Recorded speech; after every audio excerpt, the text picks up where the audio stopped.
Selamat pagi Bapak Ibu dan saudara-saudari yang terkasih.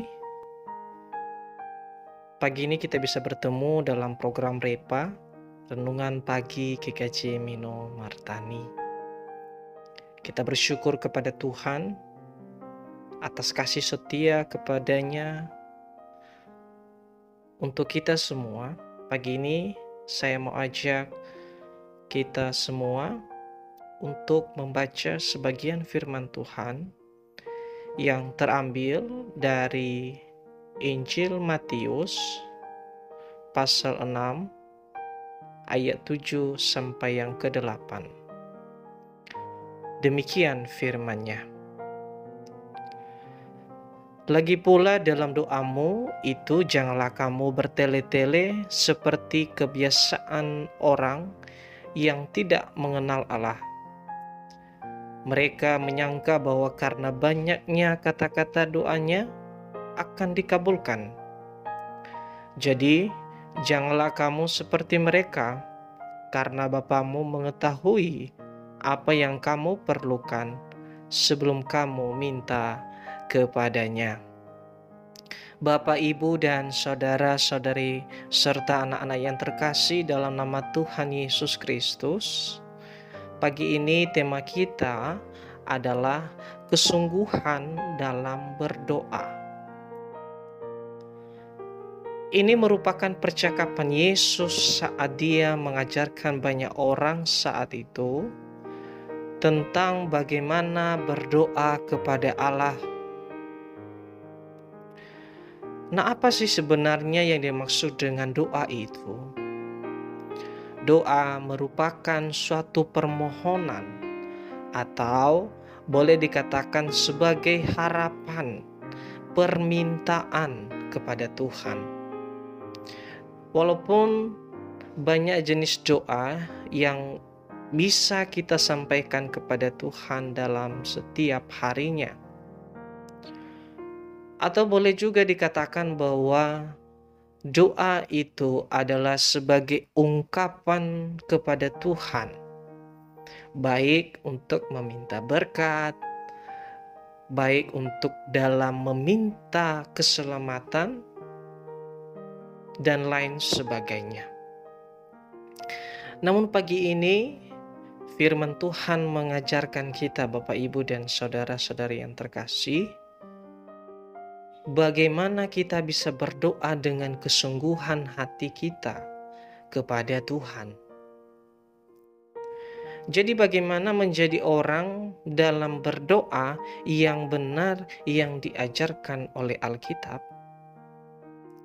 Yang pertama adalah jangan bertele-tele. Jangan bertele-tele. Tuhan Yesus saat ini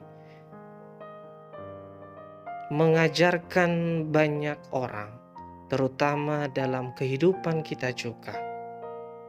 Dia menekankan tentang untuk berdoa kepada Tuhan dengan jelas. Apa yang hendak kita doakan, apa yang hendak kita utarakan kepada Tuhan, tidak usah berbelit-belit.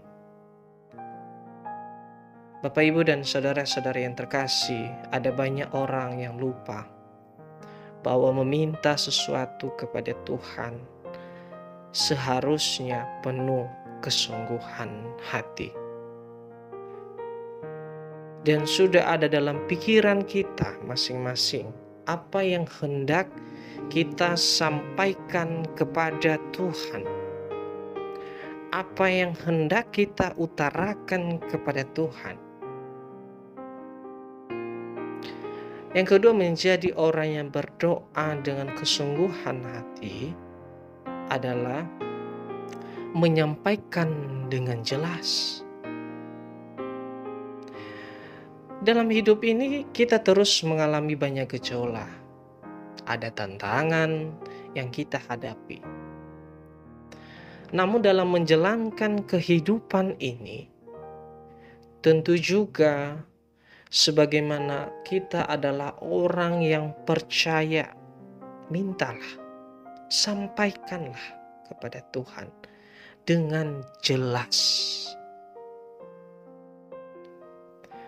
Yang ketiga adalah orang yang berdoa dengan benar yang diajarkan Alkitab adalah orang yang mengenal Allah. Jadi Yesus dalam penyampaiannya kepada banyak orang, pada murid-muridnya juga, Tuhan Yesus mengatakan bahwa jangan kita sama seperti orang yang tidak mengenal Allah. Tentu untuk kita menjadi orang yang benar dalam penyampaian doa kita, bukan kepada manusia, bukan kepada benda berhala, tetapi kepada Tuhan yang telah menciptakan segalanya. Jadi mengapa demikian? Hal yang Tuhan Yesus ajarkan terdapat di ayat 8b, bahwa sebenarnya Tuhan sudah mengetahui segala apa yang menjadi kebutuhan kita dalam hidup ini. Tetapi bagaimana kita juga bisa menjadi ciptaan yang mengakui keberadaan Allah, sehingga kita patut berdoa kepadanya. Amin. Demikian firman Tuhan. Tuhan Yesus memberkati.